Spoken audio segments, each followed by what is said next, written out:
প্রিয় দর্শক শ্রোতা, শবে কদরের এই রাতের নামাজ আদায়ের সঠিক নিয়ম ও 9টি প্রশ্নের উত্তর জানব। 1 নম্বর প্রশ্ন, শবে কদরের নির্দিষ্ট কোনো নামাজ আছে কি না? 2 নম্বর, শবে কদরের নামাজ কখন থেকে পড়া শুরু করব?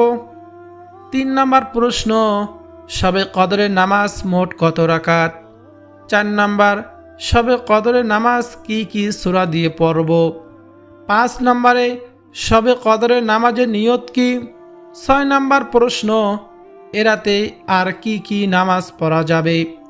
7 নম্বর প্রশ্ন, 2 রাকাত বা 4 রাকাত নামাজের পর কি আমল, দোয়া, তাসবিহ, জিকির আজকার, ইস্তিগফার পড়ব?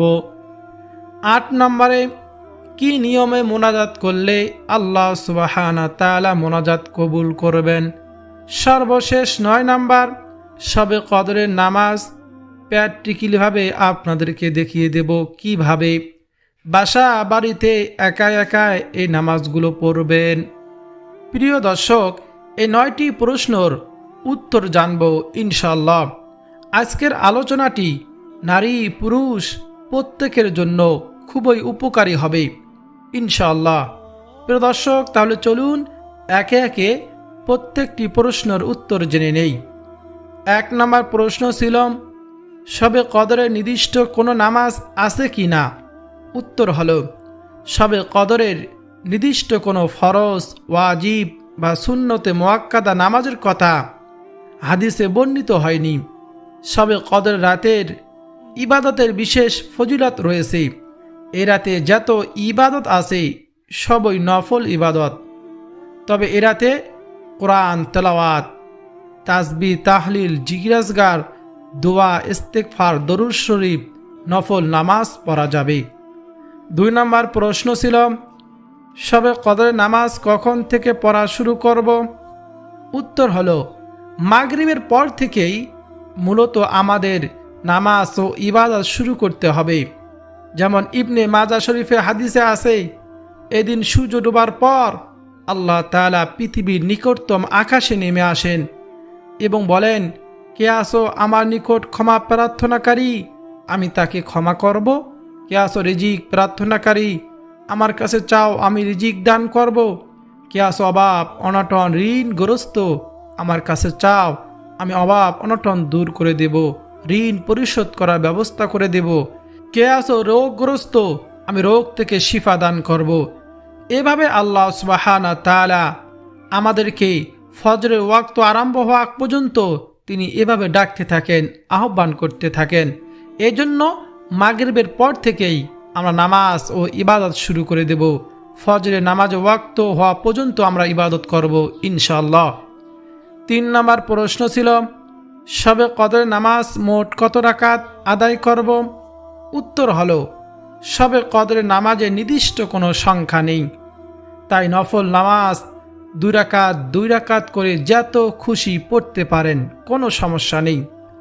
4 নম্বর প্রশ্ন, শবে কদরের নামাজ কি কি সূরা দিয়ে পড়ব? উত্তর হলো, শবে কদরের নামাজে এখানে সূরা ফাতিহা একবার, সূরা ইখলাস 3 বার পড়তে হবে, বা সূরা ওয়াকিয়া পড়তে হবে, সূরা ইয়াসিন পড়তে হবে, এমন কোনো কথা হাদিসে নেই। এগুলো সম্পূর্ণ ভিত্তিহীন।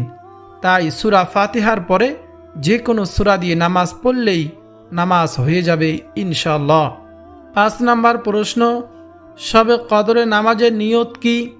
উত্তর হলো, শবে কদরের নামাজের নিয়ত বলবেন, আমি 2 রাকাত নফল নামাজ পড়ছি কিবলামুখী হয়ে, আল্লাহু আকবার। এবং যে নামাজ পড়বেন সে নামাজে নিয়ত করলেই আপনার নামাজটি হয়ে যাবে। 6 নম্বর প্রশ্ন ছিল, এ রাতে আর কি কি নামাজ পড়া যাবে? উত্তর হলো, এ রাতে কীভাবে নামাজের মাধ্যমে কাটাবো তার ব্যাপারে আলোচনা করব। মনে রাখবেন, এ রাতে যে নামাজ পড়বেন সেগুলি নফল নামাজ। নফল নামাজ এটা কোনো ফরজ ওয়াজিব নয়। তাছাড়া এ রাতে কোনো নির্দিষ্ট নামাজের কথাও সুস্পষ্টভাবে উল্লেখ নেই।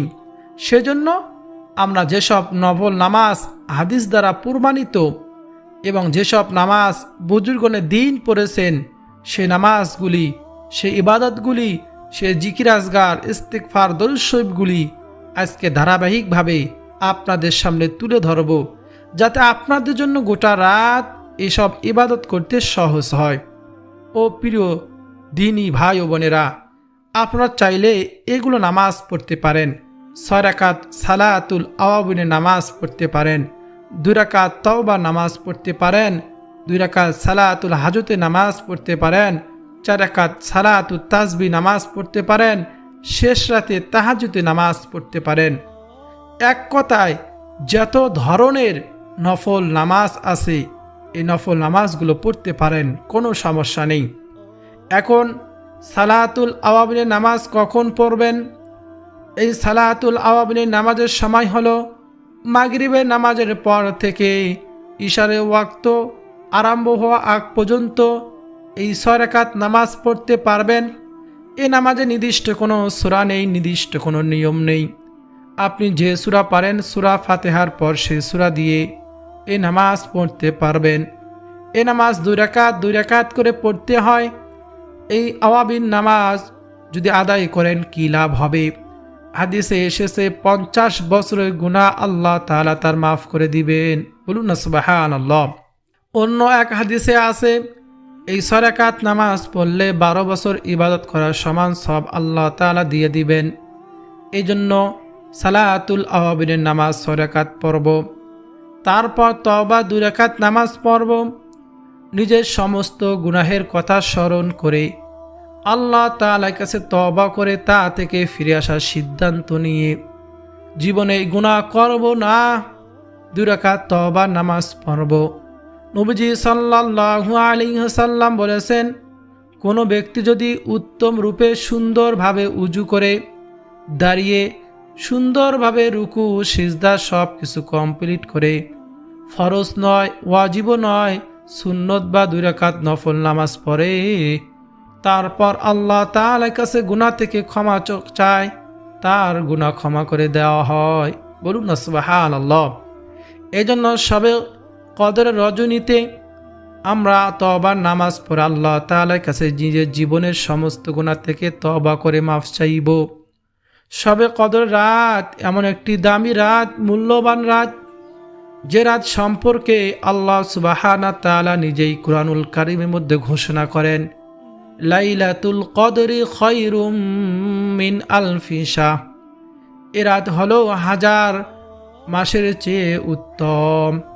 হাদিসে এসেছে 84 বছর 4 মাস টানা ইবাদত করলে যে পরিমাণ সওয়াব হয়, এক রাত ইবাদত করলে সম পরিমাণ সওয়াব আল্লাহ তাআলা সেই বান্দির আমলনামার মধ্যে দিয়ে দেন। বলুন না সুবহানাল্লাহ। তাই শুধু নয়, ক্ষমা চাইলে ক্ষমা পাওয়া যায়, রিজিক চাইলে রিজিক পাওয়া যায়, মনের আশা আকাঙ্ক্ষাগুলো আল্লাহ তাআলার কাছে বললে পূরণ হয়। এইভাবে যদি আমরা ইবাদত করতে পারি, আমাদের ভাগ্য খুলে যাবে, রিজিকের দরজা খুলে যাবে, নিজের সমস্ত গুনাহগুলো মাফ হবে। বলুন না সুবহানাল্লাহ। এই জন্য তওবার নামাজ পড়ব, তারপর 2 রাকাত সালাতুল হাজতে নামাজ পড়ব। শুধু নিয়ত করবেন, আমি 2 রাকাত সালাতুল হাজতে নামাজ পড়তেছি, আল্লাহু আকবার। আমি 2 রাকাত তওবার নামাজ পড়তেছি, আল্লাহু আকবার। এলো নিয়ত। এভাবে নিয়ত করবেন। সূরা ফাতিহার সঙ্গে যে কোনো সূরা দিয়ে আপনি নামাজ পড়তে পারবেন। নির্দিষ্ট কোনো সূরাও নেই, নির্দিষ্ট কোনো নিয়ম নেই। তারপর আপনি 4 রাকাত সালাতুত তাসবিহ নামাজ এ রাতে পড়তে পারেন। সালাতুত তাসবিহ নামাজ পড়ার বিশেষ নিয়ম রয়েছে। একটি তাসবিহ রয়েছে সুবহানাল্লাহি আলহামদুলিল্লাহি ওয়ালা ইলাহা ইল্লাল্লাহু আল্লাহু আকবার। এই সালাতুত তাসবিহ নামাজ প্রত্যেক রাকাতে এই তাসবিহটি 75 বার পড়তে হয়। 4 রাকাত নামাজে মোট 300 বার তাসবিহটি পড়ার মাধ্যমে 4 রাকাত নামাজ শেষ করতে হয়। এই নামাজ পড়লে নবীজি বলেছেন, জানা ওয়া জানা, ইচ্ছাকৃত ওয়া অনিচ্ছাকৃত, সগীরা কবিরা, গোপন প্রকাশ্য, নতুন পুরাতন, জীবনের সকল ধরনের গুনাহ আল্লাহ তাআলা মাফ করে দেন। বলুন না সুবহানাল্লাহ। এই সালাতুত তাসবিহ 4 রাকাত নামাজ পড়ার চেষ্টা করবেন। নবীজি তার চাচা আব্দুল্লাহকে বলেছেন, পারলে প্রত্যেক দিন এই নামাজ পড়ার জন্য না হলে প্রত্যেক শুক্রবার, না হলে প্রত্যেক মাসে, না হলে প্রত্যেক বছরে নামাজ পড়ার জন্য। যদি তাও না পারেন, জীবনে একবার হলেও এই নামাজ পড়বার কথা আল্লাহ রসুল বলেছেন। আমরা জীবনে একবার হলেও এই নামাজটি পড়ার চেষ্টা করব। এই নামাজ যদি শিখতে চান আমাকে কমেন্ট করে জানাবেন। আমি নামাজটাকে আপনাদেরকে পড়িয়ে কোথায় কতবার তাসবিহটি পড়বেন, কিভাবে তাসবিহ হিসাবগুলো রাখবেন আপনাদেরকে শিখিয়ে দেব ইনশাআল্লাহ।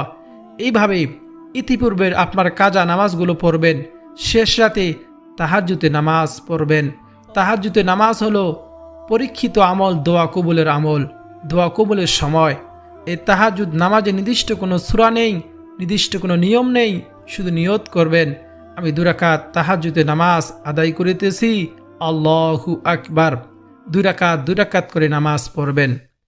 এইভাবে রাতে সারা রাত কিছুক্ষণ নামাজ, কিছুক্ষণ জিকির আজকার, ইস্তেগফার, দরুদ শরীফ, কিছুক্ষণ দোয়া করবেন, আবার নামাজে দাঁড়িয়ে যাবেন, কোরআন তেলাওয়াত করবেন বেশি বেশি। এ রাতে বেশি বেশি জিকির আজকার করবেন। অনেক মহিলা মা বোনেরা জানতে চায় প্রশ্ন করে। 7 নম্বর প্রশ্ন, 2 রাকাত 4 রাকাত নামাজের পর কি আমল, দোয়া, তাসবিহ, জিকির আজকার, ইস্তেগফার পাঠ করব? ও প্রিয় মহিলা মা বোনেরা, আপনারা এগুলো জিকির, ইস্তেগফার, দরুদ শরীফ পাঠ করতে পারেন। তা হলো পৃথিবীর সব থেকে শ্রেষ্ঠ জিকির, লা ইলাহা ইল্লাল্লাহ। বেশি বেশি জিকির করবেন, কমপক্ষে 100 বার প্রত্যেক বিরতিতে। হযরত আবু সাঈদ খুদরী রাদিয়াল্লাহু তাআলা আনহু বলেন, রাসূলুল্লাহ বলেছেন, একবার নবী মুসা আলাইহিস সালাতু ওয়াস সালাম বললেন, হে আল্লাহ, হে আমার রব, আমাকে এমন একটি বাক্য বলে দিন যার দ্বারা আমি তোমার জিকির করব অথবা তোমাকে ডাকব।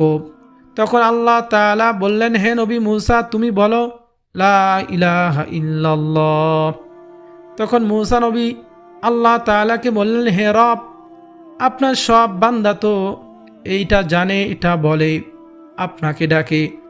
আমি আপনার নিকট চেয়েছি এমন কিছু গোপন আমল, গোপন দোয়া যা একমাত্র আমি জানব, আমি আমল করব। নবী মুসা আলাইহিস সালাতু ওয়াস সালামকে আল্লাহ তাআলা ডেকে ডেকে বলেন, ও নবী মুসা, শোনো, আমি সারা 7 আসমান 7 জমিন, আমার সকল সৃষ্টিকুলকে যদি তুমি এক পাল্লায় রেখে দাও নবী মুসা, আর লা ইলাহা ইল্লাল্লাহ যদি আর এক পাল্লায় উঠায়া দাও, লা ইলাহা ইল্লাল্লাহর পাল্লা ভারী হয়ে যাবে। বলুন সুবহানাল্লাহ। এমন শ্রেষ্ঠ জিকিরটি আমরা 100 বার প্রত্যেক বিরতিতে আমরা 100 বার করব। তারপর 100 বার সুবহানাল্লাহ পাঠ করব। তারপর আলহামদুলিল্লাহ 100 বার পাঠ করব। তারপর ইস্তেগফার, গুনাহ মাফের জন্য 100 বার পাঠ করব। পবিত্র কুরআনুল কারীমের মধ্যে ইস্তেগফার পাঠ করার নির্দেশ দেওয়া হয়েছে। নবীজি নিষ্পাপ হওয়ার সত্ত্বেও ইস্তেগফার পাঠ করতেন। ইবনে উমর রাদিয়াল্লাহু তাআলা আনহু বলেন, রাসূলুল্লাহ সাল্লাল্লাহু আলাইহি ওয়াসাল্লাম বলেছেন, হে মানব মণ্ডলী, তোমরা আল্লাহ তাআলার কাছে তওবা করো। আমি তো দৈনিক 100 বার আল্লাহ তাআলার কাছে তওবা করি। বলুন সুবহানাল্লাহ। ইস্তেগফার পাঠ করলে কি যে ফজিলত, আপনি জানলে অবাক হয়ে যাবেন। আরেকটি ইস্তেগফার রয়েছে, তা হলো সাইয়্যিদুল ইস্তেগফার। এই সাইয়্যিদুল ইস্তেগফার আমল করলে যদি সকালে একবার পাঠ করেন, সন্ধ্যা হওয়ার আগেই মারা যান, নবীজি বলেছেন সে জান্নাতে চলে যাবে, সে জান্নাতি হবে। আবার সন্ধ্যা যদি একবার পাঠ করেন, সকাল হওয়ার আগেই মারা যান, নবীজি বলেছেন সেও জান্নাতে যাবে। মানুষ 2টি সময় মৃত্যুবরণ করে, হয় দিনে না রাতে। 2 সময় যদি ইস্তেগফার আমল করতে পারি, সাইয়্যিদুল ইস্তেগফার পাঠ করতে পারি, মরার সঙ্গে সঙ্গে আমরা জান্নাতি হব। বলুন সুবহানাল্লাহ। এই জন্য এই সাইয়্যিদুল ইস্তেগফার পাঠ করব। সবে কদরের রজনীতে সাইয়্যিদুল ইস্তেগফার পাঠ করে আল্লাহ তাআলার কাছে ক্ষমা চাইব। সব থেকে ছোট ইস্তেগফার হলো আস্তাগফিরুল্লাহ, আস্তাগফিরুল্লাহ। আর সাইয়্যিদুল ইস্তেগফারটি হলো, আল্লাহুম্মা আনতা রাব্বি লা ইলাহা ইল্লা আনতা খালাকতানি ওয়া আনা আবদুকা ওয়া আনা আলা আহদিকা ওয়া ওয়া'দিকা মাস্তাতা'তু আউযু বিকা মিন শাররি মা সানা'তু আবু'ু লাকা বিনি'মাতিকা আলাইয়া ওয়া আবুউ লাকা বিযামবি ফাগফিরলি ফাইন্নাহু লা ইয়াগফিরুয যুনুবা ইল্লা আনতা। এটাই হলো সেই সাইয়্যিদুল ইস্তিগফার। পাঠ করার চেষ্টা করব। তারপর 100 বার আল্লাহু আকবার পাঠ করব। তারপর আমরা দরুদ শরীফ পাঠ করব। নবীজি সাল্লাল্লাহু আলাইহি ওয়াসাল্লাম বলেছেন, যে ব্যক্তি একবার দরুদ শরীফ পাঠ করে তার সাথে সাথে তার উপর 10টি রহমত আল্লাহ তাআলা নাজিল করেন, 10টি গুনাহ ক্ষমা করে দেন, 10 ধাপ মর্যাদা আল্লাহ সুবহানাহু ওয়া তাআলা বাড়িয়ে দেন। বলুন না সুবহানাল্লাহ।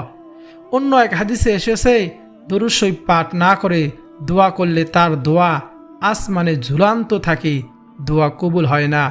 এই জন্য দরুদ শরীফ পাঠ করব। সব থেকে ছোট দরুদ সাল্লাল্লাহু আলাইহি ওয়াসাল্লাম, সব থেকে শ্রেষ্ঠ দরুদ হলো দরুদ ইব্রাহিম। আমরা পাঠ করে তারপর মোনাজাত করব। তা হলো আল্লাহুম্মা সাল্লি আলা মুহাম্মাদিন ওয়া আলা আলি মুহাম্মাদ কামা সাল্লাইতা আলা ইব্রাহিম ওয়া আলা আলি ইব্রাহিম ইন্নাকা হামিদুম মাজিদ। আল্লাহুম্মা বারিক আলা মুহাম্মাদ ওয়া আলা আলি মুহাম্মাদ কামা বারাকতা আলা ইব্রাহিম ওয়া আলা আলি ইব্রাহিম ইন্নাকা হামিদুম মাজিদ। এইভাবে দরুদ শরীফ পাঠ করে মুহাব্বতের সহিত তারপর দোয়া করব। 8 নম্বর প্রশ্ন ছিল, শবে কদর রাতে কি নিয়মে মোনাজাত করলে আল্লাহ তাআলা মোনাজাত কবুল করবেন? নবীজি আমাদেরকে মোনাজাত করার সঠিক নিয়ম শিক্ষা দিয়েছেন। নবীজি বলেছেন, সর্বপ্রথম আল্লাহ তাআলার প্রশংসা দিয়ে দোয়া শুরু করব, তারপর যেন নবীর শানে দরুদ পাঠ করে তারপর দোয়া করি। নবীর শানে দরুদ, আল্লাহ তাআলার প্রশংসা, জিজ্ঞাসগার আলহামদুলিল্লাহি রাব্বিল আলামিন বলে আমরা দোয়া শুরু করব, তাহলেই আমাদের দোয়া কবুল হবে ইনশাআল্লাহ। এইভাবে আমরা সারা রাত মাগরিবের নামাজের পর থেকে ইবাদত করব। এ রাতে বেশি বেশি কোরআন তেলাওয়াত করব, দোয়া ইউনুস পাঠ করব, লা ইলাহা ইল্লা আনতা সুবহানাকা ইন্নী কুনতু মিনাজ জালিমিন।